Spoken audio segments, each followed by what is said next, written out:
میرے عزیزو، ایک بات اس بات کا خیال رکھا جائے کہ زکوٰۃ کا بہترین مصرف، زکوٰۃ کا بہترین مصرف اپنے رشتہ دار ارد گرد دیکھا جائے، جو ضرورت مند ہے تلاش کیا جائے اور انہیں اس کی زکوٰۃ دی، یہ سب سے بہترین مصرف ہے۔ زکوٰۃ کا فریضہ بھی ادا ہوگا اور دوسرا میرے عزیزو صلہ رحمی کا ثواب بھی، صلہ رحمی کا ثواب بھی، اور دوسرے نمبر پہ زکوٰۃ کا سب سے بہترین مصرف، زکوٰۃ کا سب سے بہترین مصرف وہ دین کی خدمت کے اور دین کی حفاظت کے، دین کی اشاعت کی جتنی شکلیں ہیں اس میں مال خرچ کرنا، یہ زکوٰۃ کا سب سے، بلکہ صدقہ اور خیرات کا سب سے اعلیٰ مصرف ہے۔ اس کی برکت سے بھی دگنا ثواب ملتا ہے۔ ایک ثواب تو ملتا ہے زکوٰۃ کی ادائیگی کا، اور دوسرا ثواب ملتا ہے صدقہ جاریہ، دین کی اشاعت اور حفاظت کا۔ بلکہ جتنی بڑھیا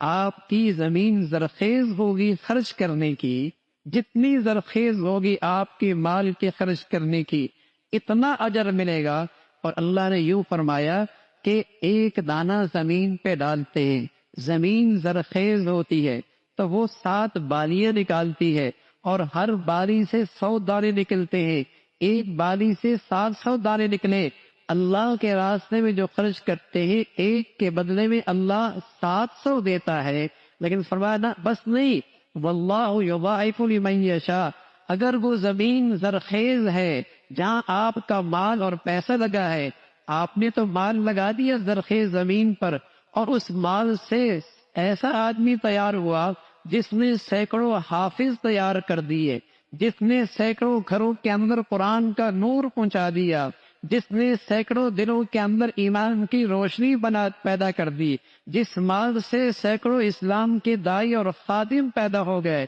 جس کی برکت سے اسلام کے مبلغ اور دین کے خدام پیدا ہو گئے، آپ کی نے مال خرچ کیا ایسی زرخیز زمین پر، تو اللہ کہتا ہے واللہ یضاعف لمن یشاء، پھر تو 700 گنا نہیں، اتنا بڑھا دوں گا جتنا پھر اللہ چاہے گا، پھر جتنا اللہ چاہے۔ آپ نے ایسی زرخیز زمین پر وہ مال لگایا، ہاں، جس کی بدولت سینکڑوں لوگ حافظ بن گئے، ہزاروں لوگ اسلام کے دائی بن گئے،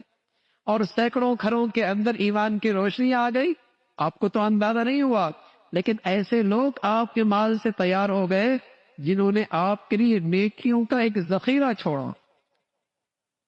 تو بہت بڑی سعادت ہوتی ہے میرے عزیزو کہ مال میرا اتنے بڑھیا جگہ پہ لگا۔ تو دین کی خدمت، دین کی اشاعت، دین کی حفاظت کی جتنی شکلیں ہیں، یہ آپ کے مال کا سب سے بہترین مصرف، رشتہ دار صلہ رحمی کا ثواب ہے، اور پھر یہ مصرف ہے جس سے آپ کے لیے صدقہ جاریہ ہے اور دین کی حفاظت کی شکلیں ہیں۔ تو میرے عزیزو، مسلمان کی شان ہے وہ سخی مزاج ہوا کرتا ہے، وہ سخی مزاج ہوا کرتا ہے۔ پہلے تو مسلمان اپنے حلال مالوں سے اور اپنے مال کے تہائی حصے سے دین کے لیے وقف کیا کرتے، لیکن اب تو رہا سا وہ واجب اور زکوٰۃ کے مصرف ہے، اگر وہ بھی مسلمان خرچ نہیں کریں گے تو میرے عزیزو اللہ کا دین تو زندہ رہے گا لیکن ہم محروم ہو جائیں گے۔ اللہ کا دین تو زندہ رہے گا جب تک اللہ کو منظور ہوگا، لیکن ہم محروم ہو جائیں گے۔ تو جو مسلمان اپنے مالوں کو اللہ کے دین کی محبت میں خرچ کرتے ہیں، اللہ اس کی برکت سے ان کے گھروں کے اندر بھی پھر دین کو زندہ کرتا ہے، پھر ان کے اولادوں کو بھی اللہ دین عطا فرماتا ہے۔ تو میرے عزیزو، مال خرچ بھی کیا جائے اور پھر اللہ سے قبولیت بھی مانگے۔ علماء نے لکھا کسی عمل کے کامل ہونے کے لیے 3 شرط ہیں۔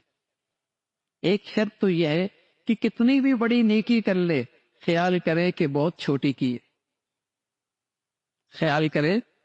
کہ بہت چھوٹی کی ہے۔ اور دوسرا یہ کرے کہ جس قدر مخفی نیکی کر سکتا ہے کرے۔ اور تیسرا فرمایا اس نیکی کے بعد اللہ سے قبولیت بھی مانگ لیا کرے، تو اللہ رب العزت اس نیکی کو کامل بنا دیا، اللہ اس نیکی کو کامل بنا دیا کرتے ہیں۔ تو اللہ رب العزت بھائی ہمیں مال خرچ کرنے کی بھی توفیق نصیب فرمائے اور اللہ اسے قبول بھی فرما لے.